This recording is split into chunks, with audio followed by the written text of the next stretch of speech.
Hello मेरे प्यारे बच्चों, कैसे हो आप लोग। आई होप कि आप सब लोग बहुत अच्छे होंगे। एक बार फिर से स्वागत है सभी लोगों का ओरमन फिजिक्स क्लासेस पे। और आज बेसिकली हम लोग एक नया लेक्चर स्टार्ट करने वाले हैं और बोले तो आज जो लेक्चर होने वाला है ये लास्ट लेक्चर है इस चैप्टर का, इलेक्ट्रिसिटी चैप्टर का, क्लास 10th के लिए। आज का जो टॉपिक है वो बहुत ही शानदार टॉपिक है, बहुत ही मज़ेदार टॉपिक है। उस टॉपिक का नाम है heating effect of electric current. जो heating effect of electric current क्या होता है, बेसिकली इसका फॉर्मूला क्या होता है, वो कैसे ड्राइव होता है, ये सारी चीज़ आज हम पढ़ने वाले हैं। उससे पहले जिन लोगों ने अभी तक चैनल सब्सक्राइब नहीं करा है तो प्लीज़, जो लोग नए आए हुए हैं तो प्लीज़ चैनल को सब्सक्राइब करें और लाइक बटन ज़रूर प्रेस करें। तो अब हम शुरू करने वाले हैं heating effect of electric current. तो बेसिकली अगर हम heating effect of electric current की बात करें उससे पहले हमें कुछ समझना पड़ेगा, छोटी छोटी चीज़ें समझनी पड़ेंगी। क्या है हीटिंग इफेक्ट ऑफ करंट और एक्चुअल में क्या है। करंट के बेसिकली 3 इफेक्ट्स होते हैं, ठीक है माय डियर स्टूडेंट्स। करंट के 3 इफेक्ट्स होते हैं। कौन से इफेक्ट होते हैं। सबसे पहला इफेक्ट होता है, पहला क्या, बेसिकली इनको कैसे भी सीक्वेंस में ले सकते हैं, लेकिन जो हम आज शुरू करने वाले हैं तो करंट के इफेक्ट हमारे कौन से होते हैं, इलेक्ट्रिक करंट के effect. First is heating effect, heating effect, ठीक है। सेकंड हीटिंग इफेक्ट जो बेसिकली आज का हमारा टॉपिक भी है और आज हम इसको पढ़ेंगे। सेकंड जो हमारा है हीटिंग इफेक्ट के बाद अगर हम बात करें तो मैग्नेटिक इफेक्ट। तो मैग्नेटिक इफेक्ट की मैं लेक्चर्स ऑलरेडी बना चुका हूं, ऊपर अभी लिंक आ रहा होगा पूरे प्लेलिस्ट का, तो वहां से आप सेकेंड चैप्टर जो अभी बेसिकली नेक्स्ट चैप्टर है फिजिक्स का क्लास 10th का, तो ऊपर लिंक आ रहा होगा, उस पर आप क्लिक करिए और वहां से पूरा चैप्टर देख लीजिए। तो magnetic effect basically, and third है हमारा केमिकल इफेक्ट।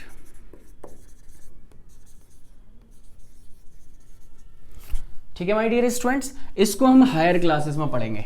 ये बेसिकली अभी हम पढ़ने वाले हैं, इसका मैंने लेक्चर बना दिया है, लिंक अभी आया ही होगा, तो आप उस पर लिंक को क्लिक करके और पूरी प्लेलिस्ट आ जाएगी, वहां से आप उसको पढ़ लीजिए, जो कि हमारा सेकंड चैप्टर भी है फिजिक्स का क्लास 10th का। और हम बात करें केमिकल इफेक्ट की, जो कि हम आगे हम पढ़ेंगे अभी हायर क्लासेस में, अभी हमारे में आया नहीं है। तो सबसे पहली बात अगर हम करते हैं तो हीटिंग इफेक्ट होता क्या है, जो आज का हमारा टॉपिक है। तो हीटिंग इफेक्ट क्या होता है बेसिकली हम उसको देखते हैं सबसे पहले। तो हीटिंग इफेक्ट की बात करें, it is the phenomena that when electric current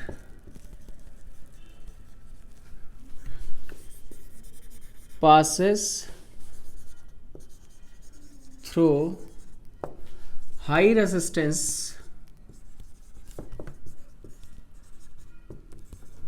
conductor और वायर, बेसिकली लाइक निक्रोम हो सकता है क्रोम, और उसके बाद अगर हम बात करें तो टंगस्टन भी हो सकता है, और भी कई एग्जांपल्स हैं। तो रेसिस्टेंस वायर या conductor like nichrome, then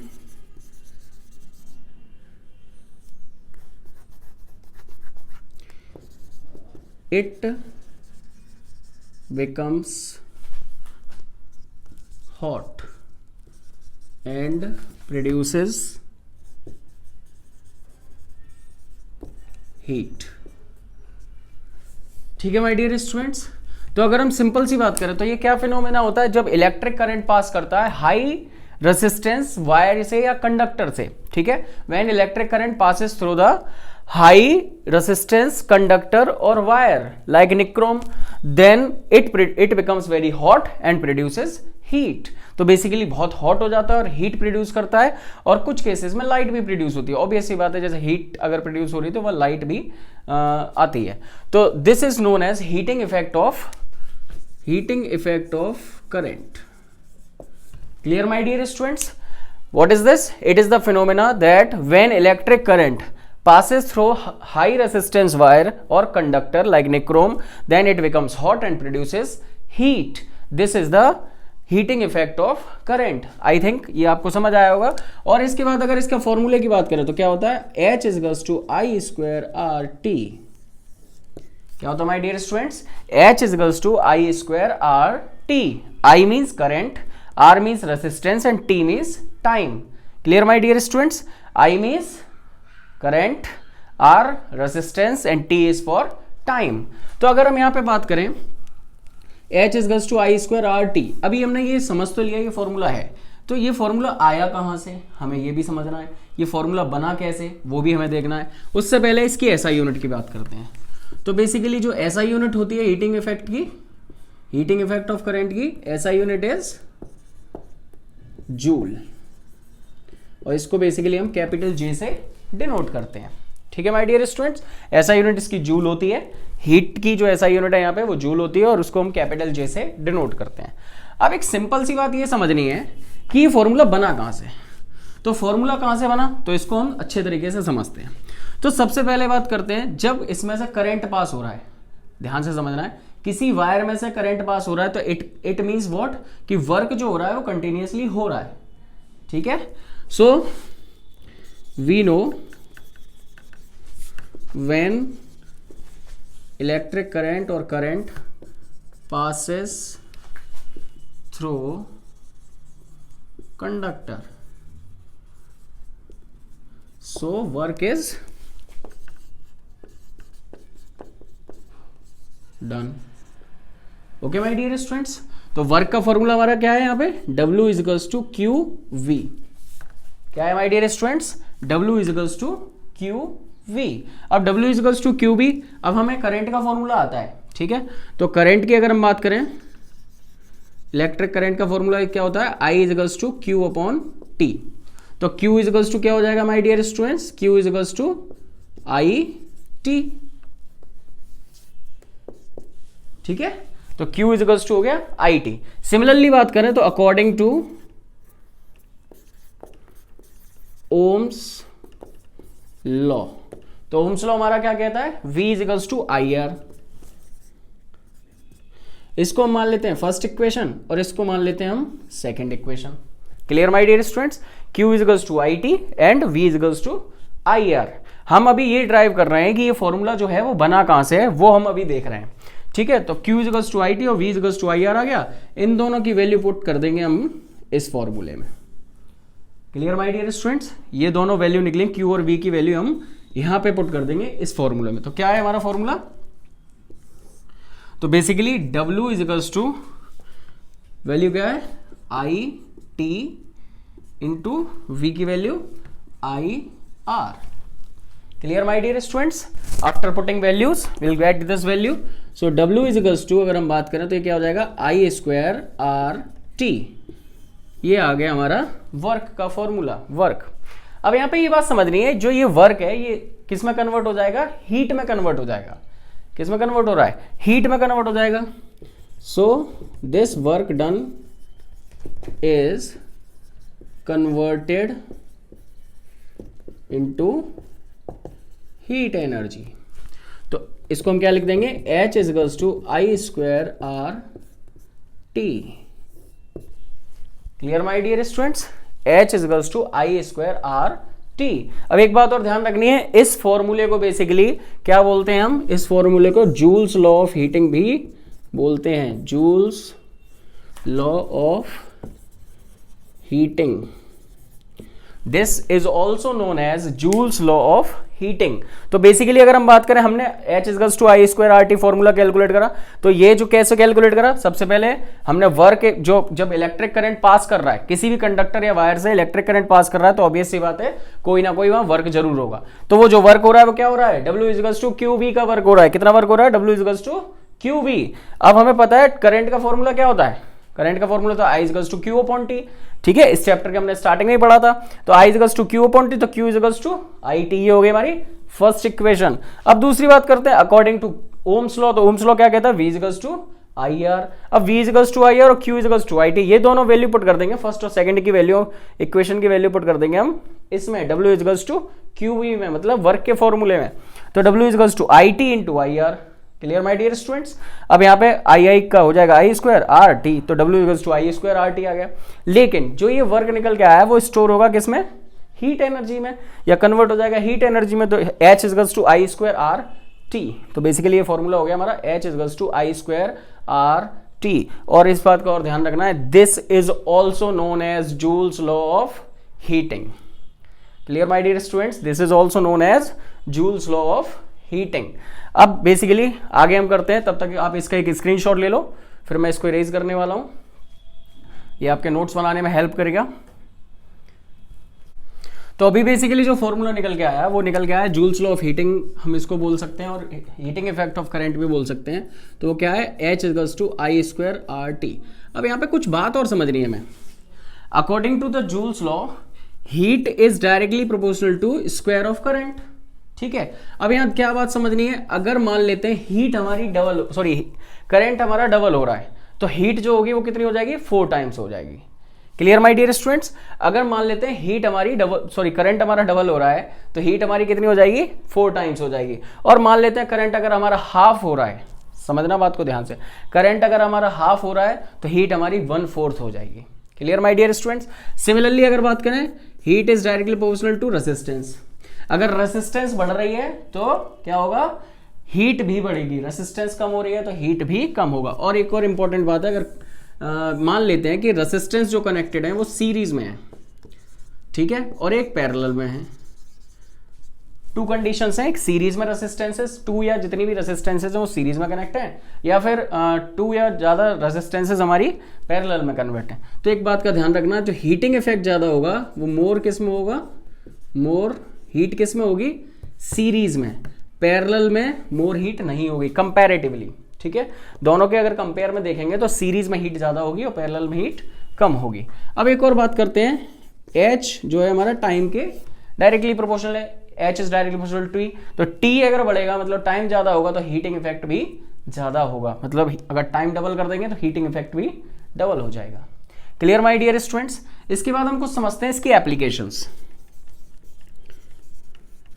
applications मतलब बात करें तो इसका यूज हम कहाँ कहाँ कर सकते हैं और कहाँ कहाँ होता है हमारी डेली लाइफ में, ये हम देखते हैं।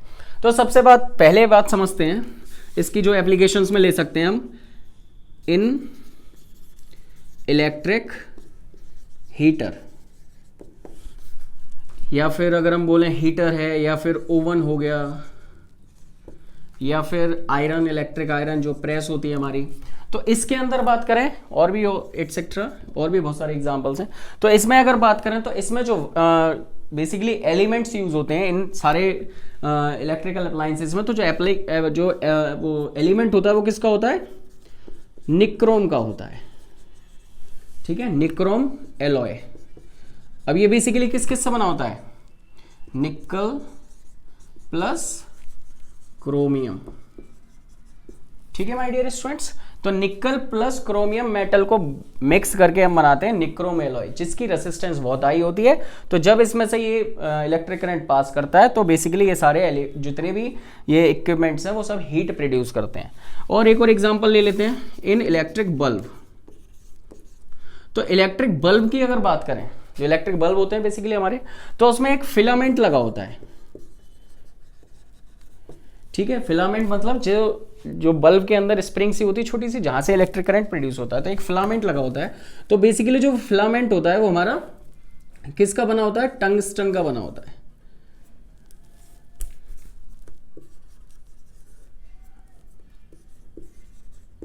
टंगस्टन मेटल का वो वायर बना होता है, और इसकी जो रेसिस्टेंस होती है, जो मेल्टिंग पॉइंट होता है वो बहुत हाई होता है, दैट इज 3380 डिग्री सेल्सियस। सोचिए जरा, तो इसकी जो मेल्टिंग पॉइंट है बहुत हाई है, मतलब इसकी बहुत हाई रेसिस्टेंस है, जिसकी वजह से जब इसमें से करंट पास करता है तो ये ग्लो भी करता है। Clear my dear students. Tungsten का जो बल्ब के अंदर जो फिलामेंट होता है वो टंगस्टन से बना होता है, टंगस्टन मेटल से। उसका मेल्टिंग पॉइंट जो होता है वो होता है 3380 डिग्री सेल्सियस, जो कि बहुत हाई होता है। तो जब इसमें से इलेक्ट्रिक करंट पास करता है तो ये हीट होते ही ग्लो भी करना शुरू कर देता है। आप इसका भी एक स्क्रीनशॉट ले लीजिए। तो बेसिकली अब हम देखते हैं न्यूमेरिकल को। तो न्यूमेरिकल इस टॉपिक के ऊपर क्या है, न्यूमेरिकल में बेसिकली क्या पूछा जा रहा है, क्या हमें बताना है। तो let be see the numerical. A potential difference of 220 volt is applied across a resistance of 500 ohm. मतलब पोटेंशियल डिफरेंस दे रखा है, जो पहले दे रखा होता है वो हम सारी चीजें लिखते चलेंगे। तो V इजिकल्स टू दे रखा है 250 वोल्ट्स, और R हमें जो दे रखा है that is 500 ohm in an electric iron. एक इलेक्ट्रिक आयरन का कंडीशन बताइए।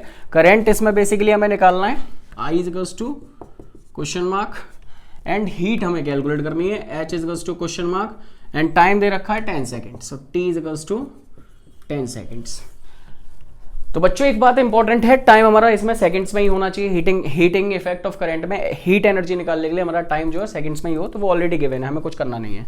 लेकिन अब कंडीशन यहाँ पे जो फॉर्मूला होता है h is to I square R T होता है, अभी हमने करा था फॉर्मूला क्या था, h is to I square R T, लेकिन आई तो इसमें है ही नहीं। तो हम क्या करेंगे, इसको बेसिकली यूज करने वाले हैं और ओम्स लॉ से अकॉर्डिंग टू ओम्स लॉ, बहुत काम का है ओम्स लॉ, इसलिए हमें बहुत अच्छे से इसको पता होना चाहिए। तो बेसिकली आई इज टू हम इसको लिखेंगे v अपॉन आर। v की वैल्यू कितनी है माय डियर स्टूडेंट्स, 250, r की वैल्यू 500, 0 0 कैंसिल, इसको करेंगे कैंसिल, तो ये हो जाएगा हमारा 1/2 और 1/2 तो 0.5 एम्पियर, ये निकल के आ गई करंट की वैल्यू। अब क्या करेंगे, करंट तो हमारे पास आ गया, अब फॉर्मूला है हीट की बारी है। तो हीट एनर्जी हम कैलकुलेट करने के लिए क्या करें, अभी हमने फॉर्मूला पढ़ा तो था, तो वो क्या था, h is to I square R T, ठीक है। तो अब h की बात करें यानी कि i की बात करें तो 0.5, तो 0.5 का square into r 500, okay, into t दे रखा हमें 10 सेकेंड्स, ठीक है। तो h इज टू इसको हम लिख सकते हैं 0.5 इंटू 0.5 इंटू 500 इंटू 10। अब इसकी 2 0 है, ये पॉइंट यहाँ से रिमूव करा जा सकता है, और 5 जो हो जाएगा 25 इंटू 10 250, तो h इज टू हो जाएगा माय डियर स्टूडेंट्स 250 इंटू 5, क्योंकि जीरो तो हमारी इधर शिफ्ट हो गई। अब इसका आपस में मल्टीप्लाई करेंगे, इट विल बी 1250 या 1250 joule. Clear my dear students, इसका भी आप एक स्क्रीनशॉट ले लीजिए और इसको सॉल्व करिए और भी न्यूमेरिकल्स ट्राई करिए। और if you have any problem then you can ask to me, comment section में बताइए किस न्यूमेरिकल में आपको प्रॉब्लम है, तो मैं आपको पर्टिकुलरली उसके लिए बता दूंगा। सो आई होप कि ये चैप्टर कंप्लीट हो गया है, आप अच्छे से इसको पढ़ेंगे और अच्छे से आपको समझ भी आया होगा। इसके बाद बेसिकली हम नेक्स्ट चैप्टर स्टार्ट करेंगे, लेकिन जो सेकंड चैप्टर है वो ऑलरेडी हमारा प्लेलिस्ट उसकी बनी हुई है, ऑलरेडी लेक्चर सारे पढ़े हुए हैं, तो वो आप चैनल पे से विजिट कर सकते हैं और उसको अच्छे से पढ़ सकते हैं। So I think it is enough for today. अब मिलते हैं हम लोग नए चैप्टर के साथ, नए लेक्चर्स में, नई एनर्जी के साथ। टिल दैट कीप स्टडिंग, खूब सारा पढ़ो, खूब सारा एंजॉय करो, एंड सबसे इंपॉर्टेंट बात, अपनी पढ़ाई को कंटिन्यू रखो, क्योंकि बोर्ड एग्जामिनेशंस आपके आ रहे हैं और जिसमें आपको बहुत अच्छे से स्कोर भी करना है। So thank you so much.